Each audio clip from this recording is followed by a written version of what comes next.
Hello,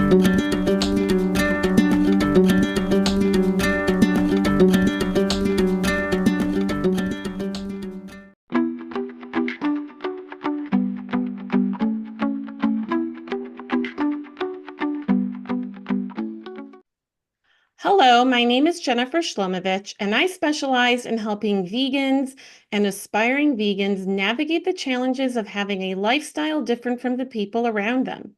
Here on my channel, The Confident Vegan, I share a variety of supportive resources, including inspiring interviews and recipe videos. Today, my special guest is Marguerite Dunne, who is a practicing medicinal herbalist for the past 40 years.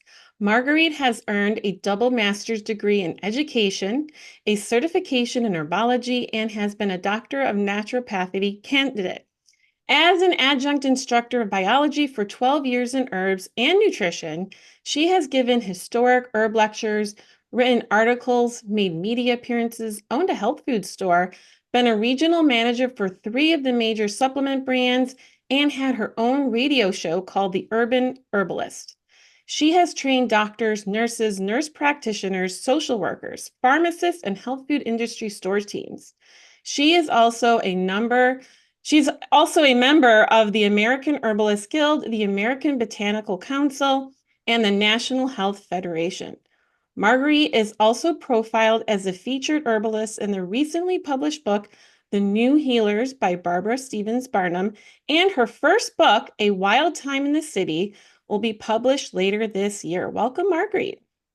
Thank you so much, Jennifer. I'm really excited about being here, and I really love your mission and everything that you're doing. So let's give a shout out to you for Oh, thank doing you. I this all appreciate together. that. Okay. Thank you. Yeah, I appreciate that. And I love all that you're about. I'm so glad we recently connected, and you have quite an impressive background. And so I'm really excited to have you here. So thank you again for, joining on my channel and sharing your background and information with my community. So before we get started, what is your vegan story? Well, my vegan story is actually chapter 2 in my life because Mm. chapter 1 is my herbal story, which we'll talk about in a minute. So, to briefly edit my chapter 1 story, I started using herbs 40 years ago and I felt much better. As soon as I got rid of as soon as I got rid of all of the drugs, and I realized the scam that the um, medical business was playing on me, had played on me, and we'll talk about that in a bit.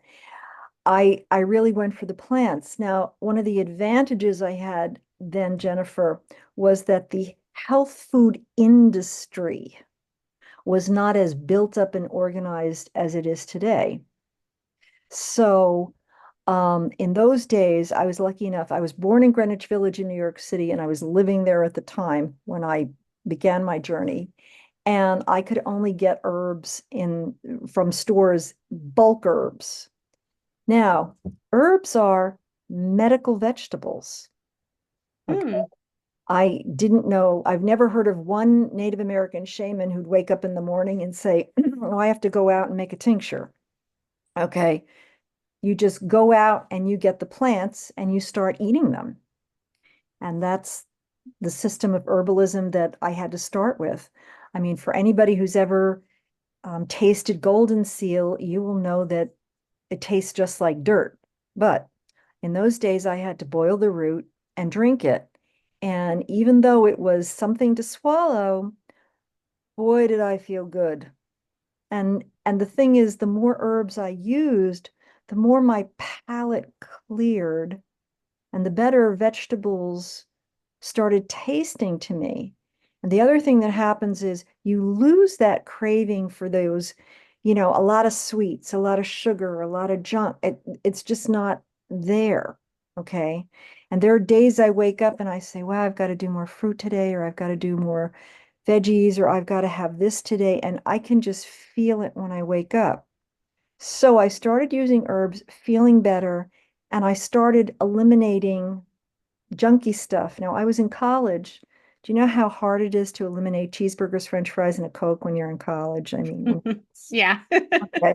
So I was, I was really fighting for my place there. But anyway, so what I encourage people to do now, I want everybody to be on herbs and everybody to have a good, healthy vegan path. But little by little, I was allowed that slow journey. And I started just, having an all vegetable day and then a 2 vegetable days and that kind of thing. And then, it was a slow path that led me, and I felt better poco a poco, little by little. And I started feeling better. And I said, wow, this is great, you know? And I didn't have to go to the doctor and I didn't have to get 55 more tests and all of that. It was just what I chose to put in my mouth. That was it. And I saw results. And I got to know my own body so well that I could tell when I needed something, when I had to eliminate something. And now it's really wonderful because I've got energy and, I'm not on any medications. I don't drink coffee and, you know, I'm doing okay. So here I am, 40 Well, years. that's great. Thank you for sharing that. There's some things that I can relate to in what you shared.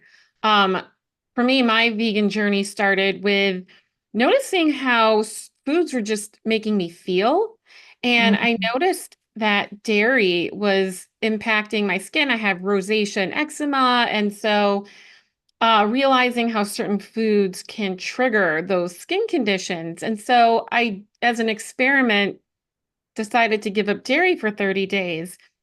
And I realized that I was feeling better in ways I didn't even think I would feel better. Like I didn't realize that there was this element of feeling bad that was like my normal operating system that I Right, didn't even realize was the case right. until I eliminated dairy.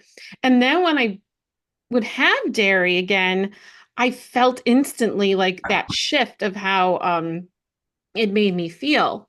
And so that was that start. And then I started looking up, I was looking up dairy-free recipes and I was finding a lot of vegan recipes. And I saw how exciting vegan food was. And I came across forks over knives which is whole food plant-based. And I was also looking for a better way of eating because heart disease and diabetes is in my family. And I wanted to start being proactive and preventing coming down with those types of diseases because I, have a high probability of getting them based on my parents' health history. And so I liked how you could eat healthy without feeling deprived. And there was all these amazing Mhm. use of spices and herbs and then little by little, it took me time to fully be vegan. Like I wanted to be vegan, but I knew my family would never want to be vegan. And I was afraid of that judgment. And eventually I got over all of that and I did what was right for me. And that's why I have the community now that I have because um, it's hard when you're different from everyone, but it's important that you honor what feels good to you and you listen to your body. And I realized just too how meat was impacting my digestion and my taste buds changed too. When you were mentioning taste buds, I know a lot of people struggle giving up cheese. And for I would say maybe a couple of weeks, I missed real cheese or the dairy cheese because I was used to it. But after like 2, 3 weeks, um, I lost that. My taste buds changed, Mhm. and I was fine with other forms of vegan cheese, and was fine with that. And so yeah, so it's so true that we have to give our bodies a chance to adapt for our taste buds to change, especially because we've been so programmed to eat a certain way for so Mhm. long, and um, there's so much good we can do for our bodies naturally. Sometimes there's a place for medicine and doctors, But there's things that you can do for yourself. If you know how to eat right, if you know what herbs to use, that maybe you wouldn't have to rely on these other medications, which have really frightening, um, lists of effects that they can have on your body. So Mhm. it's, I always feel like it's important to see what you can do for yourself first naturally before having to rely on such harsh treatments on yourself. Yeah, and you brought up some really good points. In my book, Mhm. okay, in my book, I call that owning your own space. And I talk Mm, about that. I have a chapter, Tools for an Herbalist. The number one tool is owning your own space. Okay. mm, And that's easier said than done because um, very few of us sit down every night with a family of 8 people to eat, but I still actually know one family that does that. But if you're sitting down at a table with 3, 4, 5, 6 people every night and you declare something, that might cause a ruckus and an eruption, and you never think about, like, oh, I want to change my eating habits. Pow.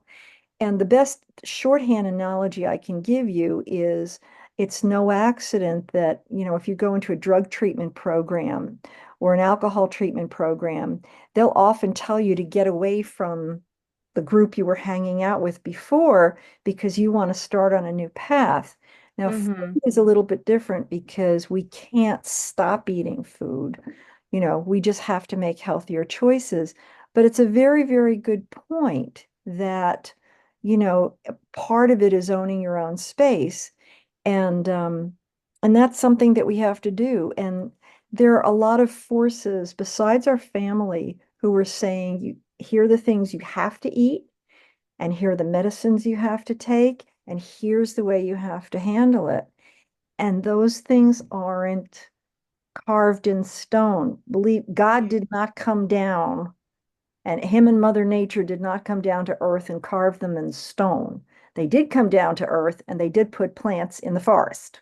That I know. Okay. That one, yeah, they did that.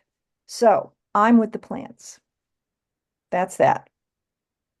I love the owning your own space. That's really because for me, a big part of my work is helping people set boundaries and live in alignment. And that's something I struggled with for a long time. And now it's such a big part of my mission. And I love how you call it owning your own space.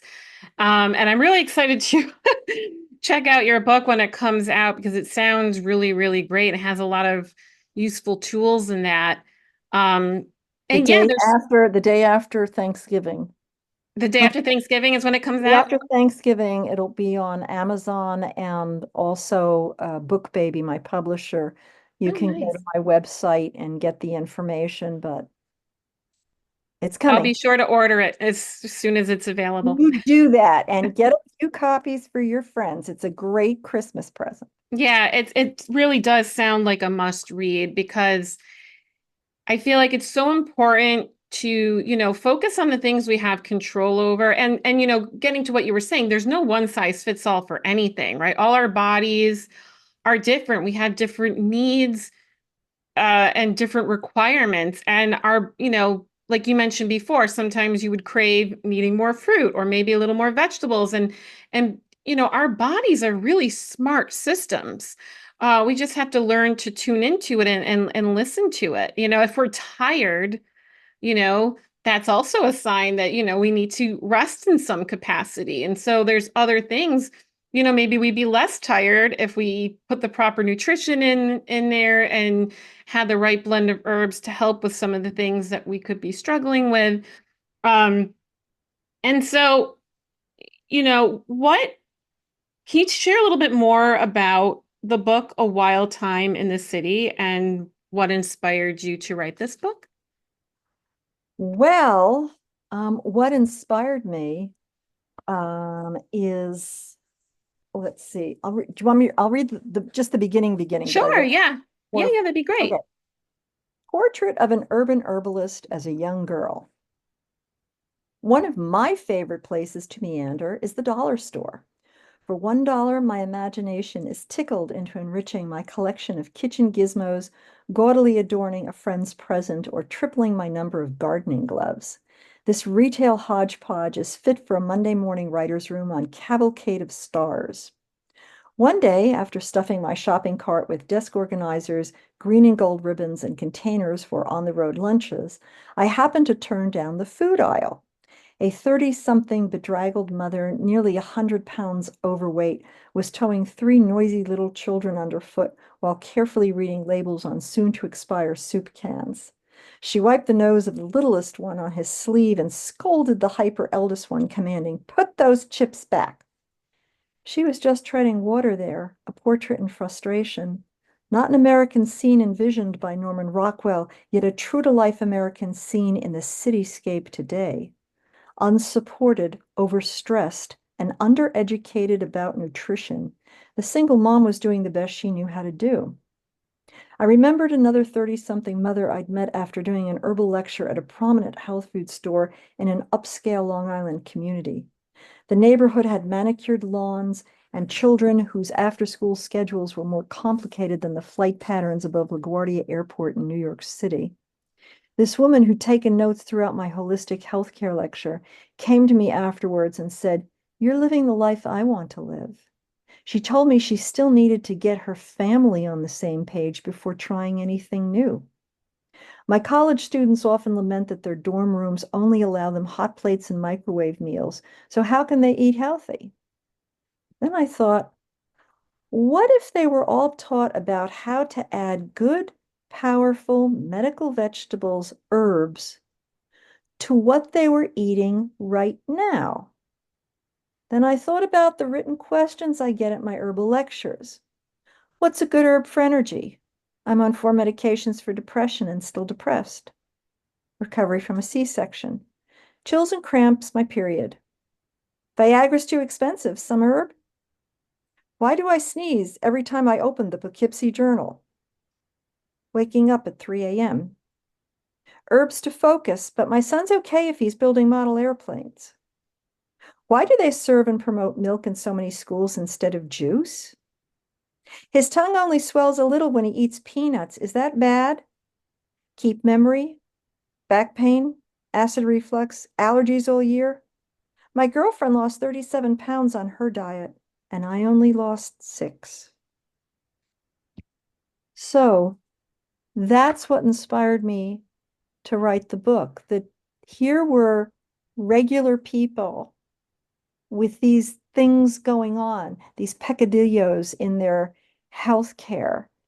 And they didn't know what was going on. They didn't know about their bodies. They had hardly been taught anything about their bodies. And I'll give you one more example. I remember this very nice young woman came to me for a consultation. She was about 25. Her new husband was 26. They had a little 6-month-old baby.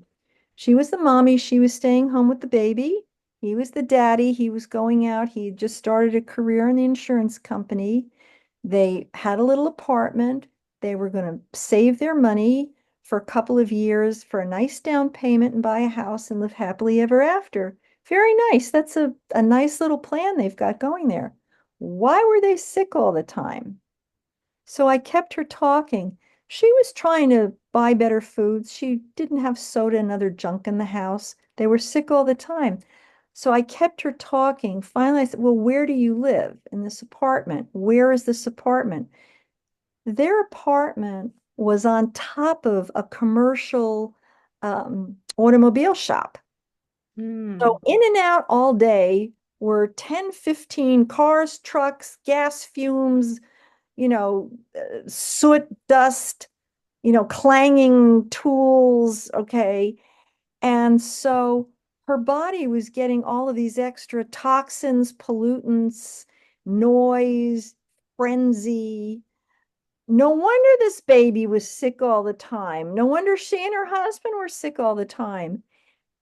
But I had to say to her, do you understand what that commercial garage is doing to your health? Well, no, she didn't understand.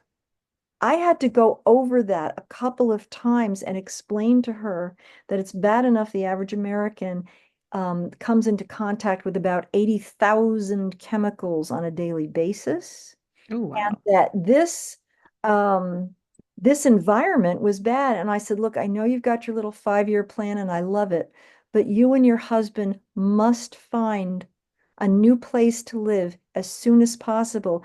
And because that baby's immune system isn't even having a chance to develop normally. The poor little guy is fighting and fighting all this stuff, and he's just a baby. So the next step, I gave her some herbs on building the immune system and detoxification. But I said the next step in this plan is you and your husband must move. That's part of your healing protocol. Those are the kinds of things I talk about in my book. And for some of us who've been connected to healthcare for a long time, we think, well, doesn't everybody know this? Well, they don't. Hmm. And I don't blame her. I don't find fault with her. I the information about real health care and our bodies has been suppressed for a very long time, and it's no accident. And I talk about this in my book. Why would healthcare information that God and Mother Nature put on the earth, all about plants, why would that be taken away from us? That doesn't make sense, but it has been. And I talk about this in the book, as well as giving you recipes and a materia medica for herbs.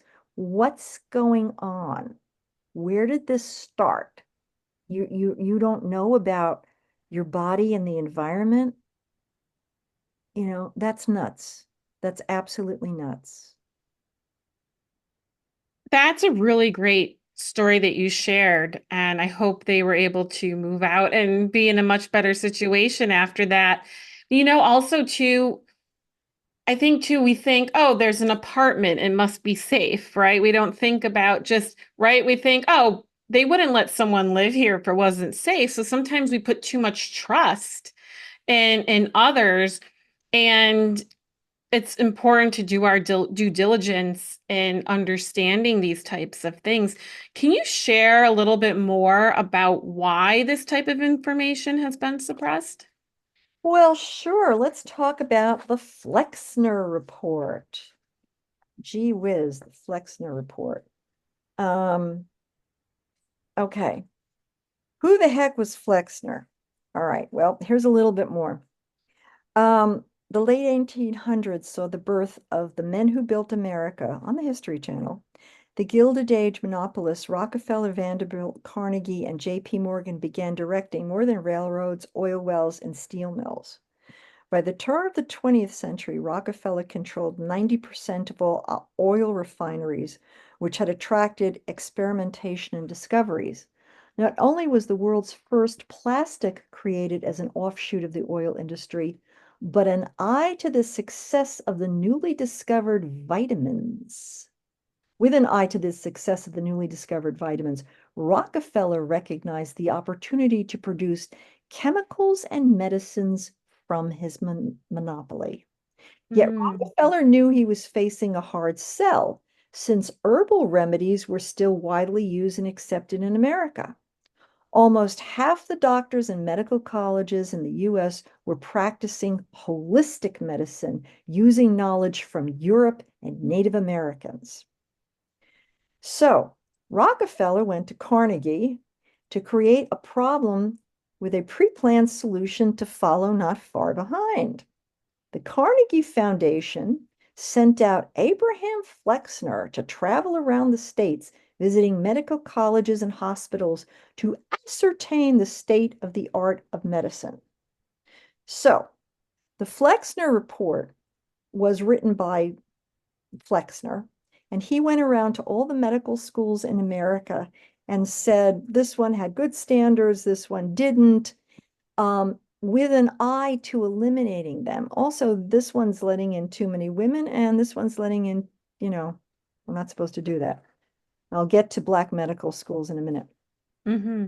The Flexner report called on American medical schools to enact exacting academic admission and graduation standards, and to adhere strictly to the protocols of mainstream institutionalized science in teaching and research.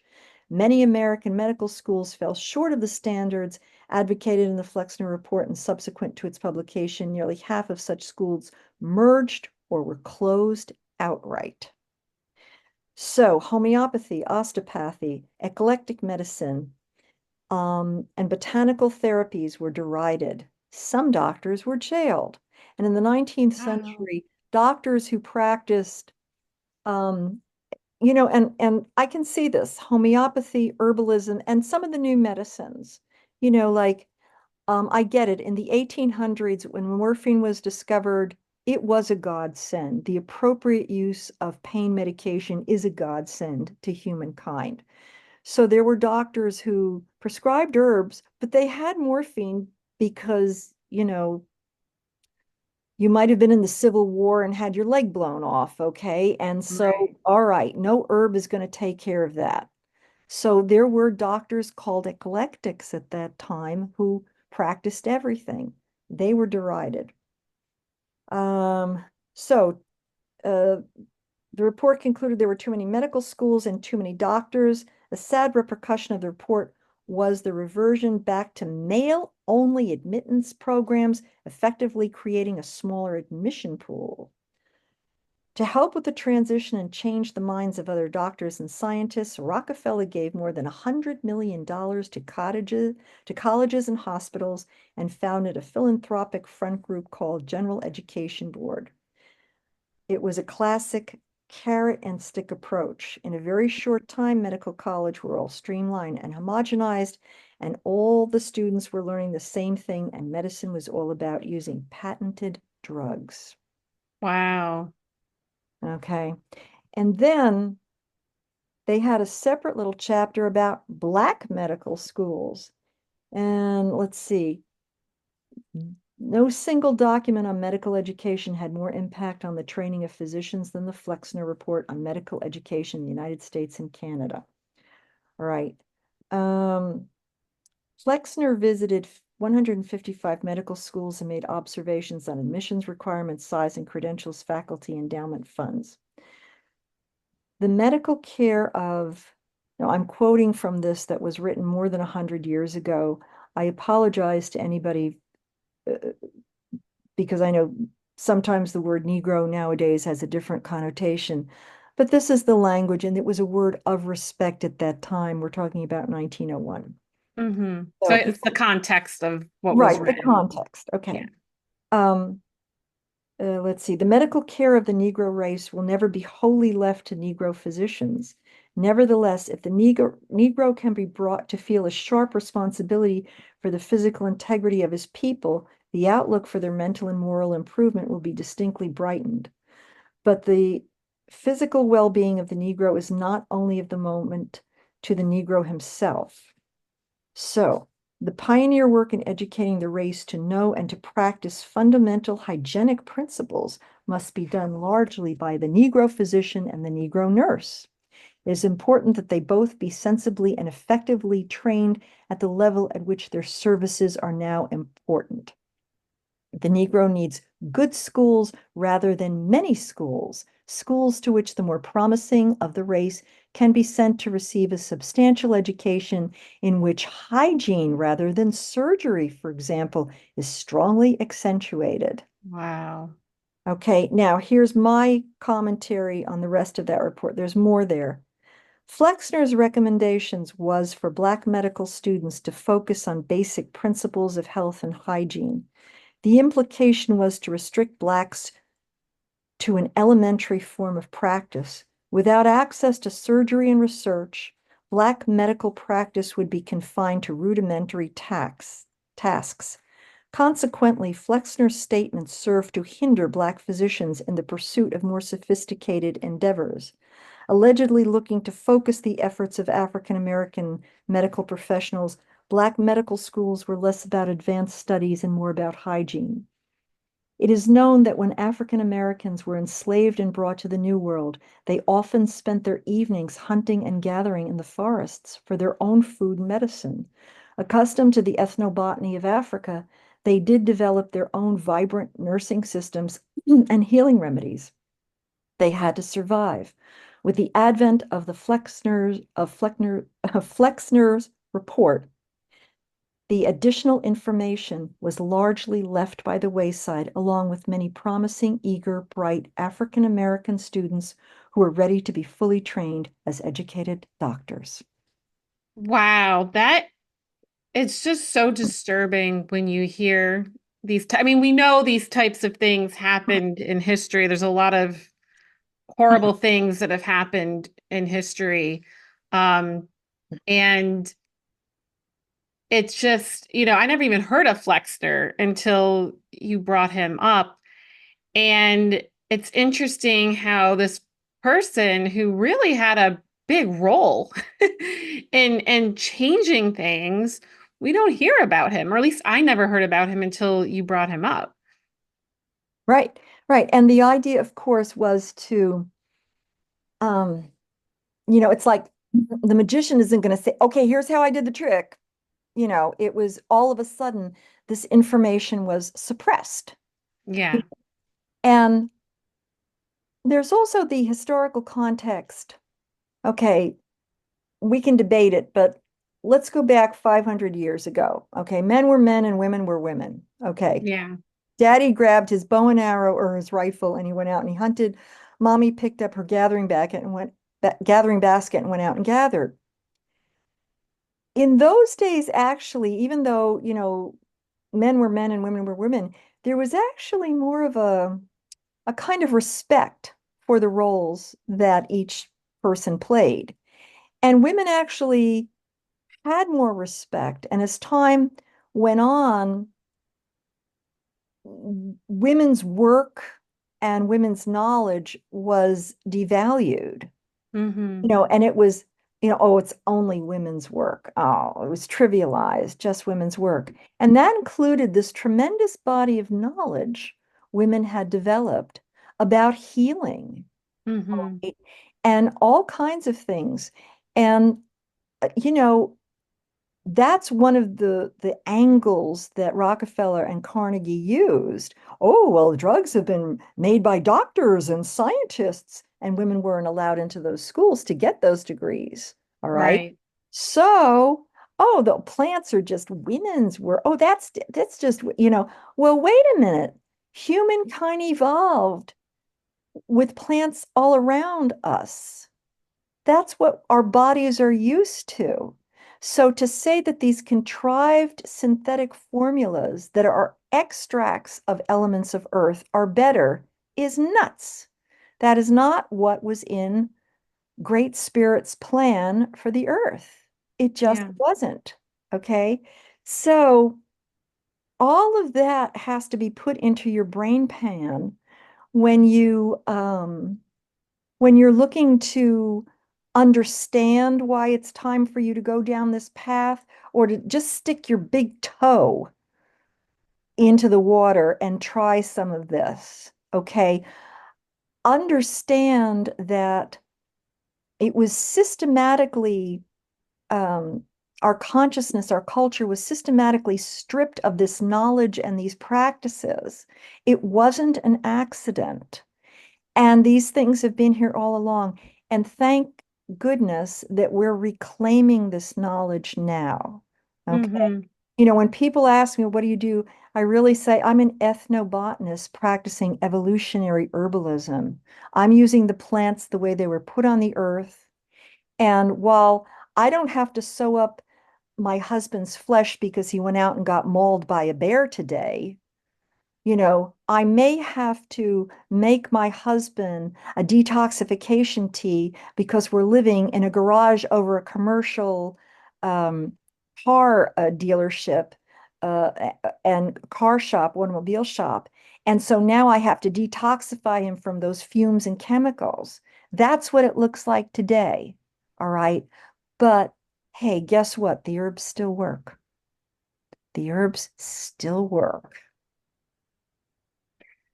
Wow. And we also were afraid to question authority, right? That's we're Mhm. always, we're raised at a young age, do what you're told, don't question, authority, listen to your teachers, listen to your parents. And then as adults, we're told don't question the scientists, don't question the doctors. So, and not saying that all science and doctors are bad, but it's important to be able to question things, research things, critical thinking, right? Just not accepting things blindly. I recently read, I don't know if you're familiar with Earthling Ed Winters. He's great. He debates veganism and educates people on all the merits of veganism, not just with animal cruelty, but everything. And so he wrote a book, it came out earlier this year, called How to Argue with a Meat Eater and Win Every Time. It's a great book. I read it, and it's not about arguing with people. It's about being able to have a discussion, a debate, a tactful debate on the different things that get attacked on veganism. So he talks about, um, you know, for example, like different reports that are supposedly out, all the things that people use to debate against veganism, protein, this, that. And he shows how like some of these different reports that people quote to try to, take down veganism were actually funded, by people who benefit from it, right? Huh? So and then he documents all this stuff. So it's a really great book. He takes down every argument against veganism, and he talks about the history of that argument, what reports were used, and information taken out of context. And one of the things that he talked about was how at one point, back in the day, when cigarettes, oh no, they don't cause cancer, right? Cigarettes don't harm Mhm. people, right? And so that the reporting on that, on the truth, was delayed, right? Because once the truth gets out, it's a big inconvenience for the people who are benefiting from all of that. So anyway, it's a really great book. I highly recommend. I'll put the link below for anyone who wants to check it out. It's a really great book because it breaks all these things down. And I think it's so important with anything in life, especially, really big important things and decisions and just any type of information. It's important to do your own research and do that critical thinking and not just blindly accepting what's told. And also doctors have different opinions too. And especially also with nutrition. I mean, the China study has been really helpful in making some big changes and showing that what eating a whole food plant-based diet can do for your body. And doctors, the medical community is talking about that more, but it took a long time, right, for that to get there. So I feel like we've made a lot of progress in some ways, but it's that programming. We still have that programming of, trusting authority, doing what the doctor tells you, do what the scientists say. And I feel like it's always important. Well, why are they saying that? What are other people saying about this? It's always good to listen to multiple opinions on things to find out what's fully going on there. And what I really like about your book is it sounds like it not only gives information about the proper use of herbs, which I'm going to ask you about in a minute, but also like it's giving you that history because yeah, this is lost knowledge. And it's interesting how this used to be common knowledge at one point. And now I think it's so important when we know the truth about things like this. Yeah, and I'm glad that you brought that up, that yeah, it really was common knowledge. It was just, passed down from one generation to the next, and this is what women talk to each other about all the time. And men too, because women actually knew something about hunting and men knew something about plants in the forest, because when you're out hunting deer or antelope or whatever it is all day long, which is what they did, um, they had to munch on something while they were out there. Yeah. So they got to know they had more knowledge too. But it's interesting. Oh, it's just so interesting. We could talk about that. Do another show about that suppression. I'll read you this here. I'll I don't know. What I'll tell you. What do you want to talk about? You want to talk about how to use an herb, or do you want to hear this other passage? Well, you could share your other passage, and then after that, I wanted to ask you a little bit more about tips on using certain herbs. I remember before this interview, when we chatted a couple weeks ago, we talked about echinacea and how sometimes that can be used improperly. So I feel like yeah, share your Well, passage let if you me want to read this, share. and then we'll go back to echinacea. Okay, Okay. yeah, I just because I feel like that's a common herb that people are familiar about and familiar Okay. with, and so. Well, this will tie into the end of our discussion about Flexner. Herbalism has been passed down from grandmother to granddaughter. Women went to the creek and washed their family clothes, traded botanical recipes, and talked about birthing babies, swaddling, sniffing, mending broken bones, the deep scars of chicken pox, sewing a hunter's flesh wounds after bear attacks, recurrent phlegm, having energy, and full moon winter wisdom. Since women were forbidden to write in Renaissance times and hardly given an academic education until the 20th century, how many formulas, discoveries, vaccines, and surgery procedures were lost because the village Mm. wise women were silenced? Women are reclaiming women's rights. This is a heroine's journey, sorting through the labyrinth of mixed messages, staid medical dictionaries, pill versus herb charts at cross purposes, and neoteric plastic fantastic styrofoamed illnesses smothered by a badly patched Western culture reeling from the definitions of the new normal. Confluxes of online maiden-wise women brew teas and make tattoo salves, while crone power recalls arcane herbalism buried deep in old-growth forests, ready to be unearthed. In our modern society, women's healing circles are being reborn. Women are coming together at yoga centers, metaphysical retreats, ex-urban institutes, in groves, and in their homes. Stories and fine teas are served. So, so we're reclaiming it right now, and I should have put in on podcasts too. So, echinacea. Well, echinacea, first of all, it's a real pretty herb. I mean, many herbs are just, kind of green leaves, bark, roots. Mhm. Okay. But echinacea looks like a pretty pink daisy. And lots of people have it growing in their gardens already because it's, pretty and it's perennial and it's there. It's native to North America, and it was one of the first herbs that got exported to the Old World. Mm. Now, echinacea is an immune system builder. So it means that if your little white blood cells are 5'6" um, soldiers in the army with a little rifle, it's going to build them up to 6'4" big macho men with, a machine gun that's going to go in there and get rid of those germs. Okay.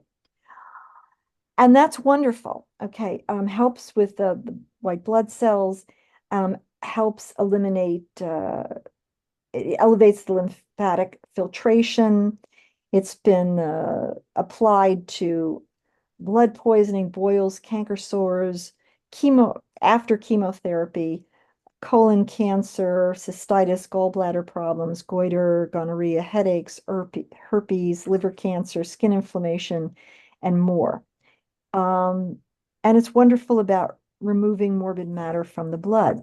Now, this sounds really great that this is going to build up our immune system. But wait a minute. Suppose you're one of the people who has an autoimmune disease, Mm. rheumatoid arthritis, multiple sclerosis, and a whole host of other things, MS. All right, well, MS. Um, if you use an immune system builder like echinacea, then that's going to kick up your autoimmune disease, you're going to have a really bad response. So now you're going to have aches and pains all over your body. Oh, wow. So what do you do if you have, because people with, rheumatoid arthritis still get the flu, so what do you do? Well, you don't use echinacea, but I have other herbs in the book that you can use. All right. For example, it's a great time to alfalfa, which I Mm, don't know, for those of you who remember the Little Rascals, alfalfa was a wonderful character. Um, but alfalfa was also made fun of because it was a poor man's food. Well, all those poor man's food were these hardy vegetables out in the fields. Alfalfa is loaded with nutrients, and it also helps the lymphatic system naturally mm, clean out itself. So, and they're also detoxification herbs, like you might try burdock. So all of a sudden, there's another approach to taking care of it. Whereas in Orthodox medicine, and I know people will say, you don't take antibiotics for a cold, but just to hang with me here for a minute. Oh, I'm sick. I need this big thing that's going to boost my immune system. No, the body has other approaches. The body actually has two or three different angles for you to come at a health issue. Uh, mm. so echinacea may not be the one for you if you have an autoimmune disease, but there are other things you can do. And I list the virtues of each of the herbs. That's what they're called, virtues, what they do, Mm. what they actually do. That is really, really great information to have because you don't hear about that, during cold and flu season. It's like, oh, just take this echinacea, right? Nobody talks about that other part of that. And that's really, really interesting. And it sounds like your book is an incredible resource in helping people understand how herbs can help them and what herbs may not be useful, but you have other herbs that could be helpful. And yeah, this sounds like really great information. So, like, quick question about alfalfa. So, like alfalfa sprouts, for example, which you can buy in the grocery store, do those have like the same types of benefits as like the I guess whatever types of alfalfa that are used in tea, like the dried alfalfa? Right. Alfalfa sprouts are excellent. Mm, And as evidence, they're really potent. You don't need a fistful of alfalfa sprouts on your sandwich or in your salad or something. You hmm. can take the equivalent of the size of your thumb or maybe your thumb and your forefinger. And that's, boy, you've just given yourself this big, you know, vitamin and mineral punch right there. And Yeah. it's very, very good. And it's in the form that the body likes. It's a vegetable. Go ahead, and work with that every single day. It's very, very helpful. And that's all you need. Wow, that's really interesting. Yeah, sometimes we think we need a lot of something, right? But and we don't think that, oh, something like an herb, just a little bit, could have such a positive impact on us. Yeah, it can. They're very powerful. There's a loud motorcycle outside. Is that being picked up on my microphone? I don't hear it at all. Okay, okay, that's good. 'Cause No, I just want to make sure that's not in there.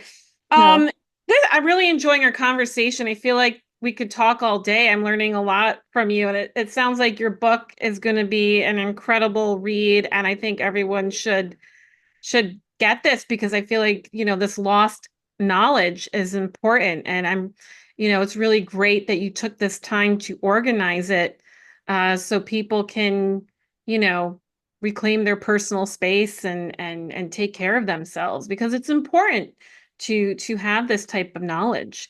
Um, is there anything else you wanted to share about your book before we wrap up today? Oh gosh. Well, I literally have um recipes here with Mm-hmm. medicinal herbs because people never think about cooking. So I've got recipes. And Oh, then I great. also have um I list other recipes you've already been making, and I show you how to add medicinal herbs to those. Oh, great. So you don't, you know, just have to go that idea of, oh, you've got to have 40 acres of land and wildcraft your herbs and make a tincture. Forget it. I started on my kitchen table in Greenwich Village, and you can too. There's nothing wrong with that. And you can just start working with the herbs in a holistic way. And that's fine. That's absolutely fine. So, there are recipes here, but I include, for people right where they are, whatever, I show you how to take the things that are in your cupboard and in your refrigerator right now.